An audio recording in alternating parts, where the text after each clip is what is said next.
ఒక్కోసారి materialistic థింగ్స్ని achieve చేయటమో, పొజెషన్స్ని పొందటమో, లేకపోతే goals వైపు చూడటమో చాలా ఫోకస్ ఎక్కువైపోయి మేబీ గ్రాటిట్యూడ్లో తగ్గిపోతామేమో, ఆర్ స్పిరిచువాలిటీకి దూరం అవుతామేమో కూడా కాన్స్టెంట్గా చెక్ చేసుకుంటూ ఉండాలి అని గోల్ అచీవ్ చేయలేదని బాధపడుతూ నా బిగ్గెస్ట్ బ్లెస్సింగ్ నా హెల్దీ ఇయర్ని నేను అక్నాలెడ్జ్ చెయ్యలేదు అన్నప్పుడే గుర్తించాను.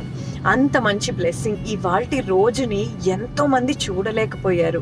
ఈ సన్ రైజ్ని, ఈ హ్యాపీనెస్ని, ఈ బ్రైట్నెస్ని, ఈ మాటల్ని ఇంకొకరితో షేర్ చేసుకోవడం, ఇలాంటి ఒక డేని చాలామంది మిస్ అయ్యి ఉండొచ్చు. కానీ I'm thankful to God that at least I woke up this day.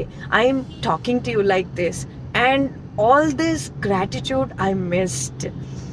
So seriously, చిన్న చిన్న విషయాల్ని కూడా acknowledge చేయటం is important కదా.